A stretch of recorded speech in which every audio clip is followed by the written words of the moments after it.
I think it's a very good idea to have such a thing. We live in an electric, computerized world, but not in Lesotho.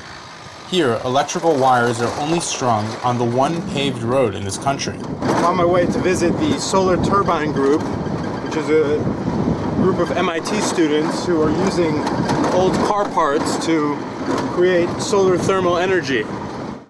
With roads like these, it is no wonder that only 3% of people in this country have continuous use of electricity. Finally, I made it to the town of Bethel. Population, 80.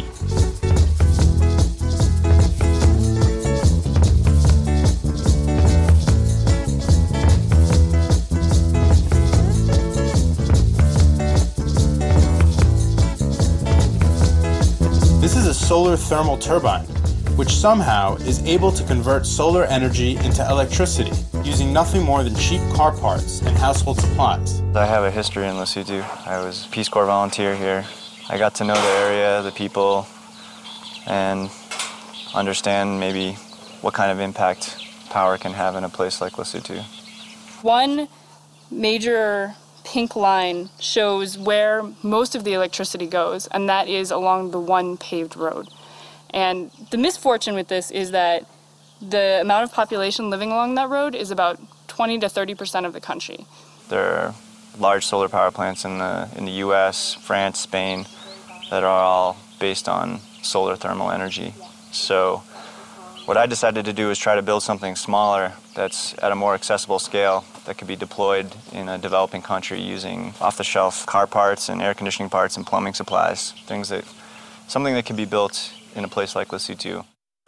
I asked Matt for a nutshell explanation of his machine. Energy comes in from the sun, strikes this mirror, and gets concentrated on this pipe. This is some 20 square meters worth of sunlight is all collected into this piping system. And all of that energy is now flowing into the ORC. Goes through this power steering pump, through this flow meter, and then back to the trough. So it's just circulating around. It comes in hot and it comes out a little bit cooler. And the gas flows through this compressor and expands through the scroll, causing the scroll to spin. And that's where we get the electricity out of the system.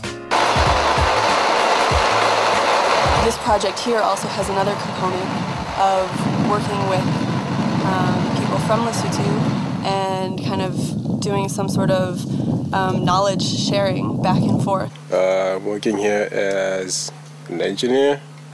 We're building solar turbine generators, and this is our project. Okay, this is for cooking food, and then this is where you place your pot. So this is all made in the workshop here. They still have the same basic shape. You point it to the sun, and the sun reflects off the surface into your cooking chamber. Cinnamon buns, freshly baked with a solar oven.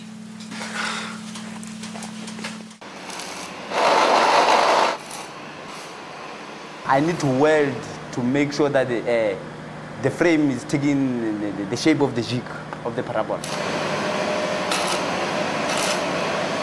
What do you think about solar power? I think it's a very good idea to have such a thing. It was a beautiful sunny day, and the team met at the turbine site at the local school. The group was ready to test their newest prototype. Stay away from that bucket, stay away from this thing, stay away from anything that looks like this. It's got a little tag on it, a little handle. That's where it blows out, if it blows out. After some more tune-ups, the team finally began its low-pressure test. If the wheels spin, it means that the turbine is making electricity. Time is 1:10, take a reading.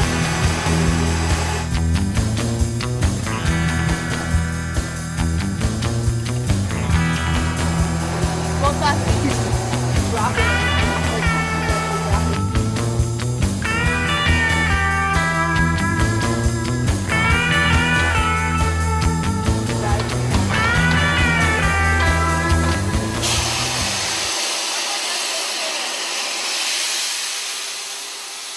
Were you relieved when it started spinning? Yeah, it's always good to see it spinning. When it spins, it's a sign of progress. Now we just need it to spin faster. How far are we from having people in Lesotho use this technology? In meters or feet? Time. We're hopeful that it's going to be in our lifetimes. If you saw where we were, 6 months or 2 years ago, you'd say we came a long way. So we're definitely making progress towards that goal. And that is a cool one. As soon as it happens, we'll let you know.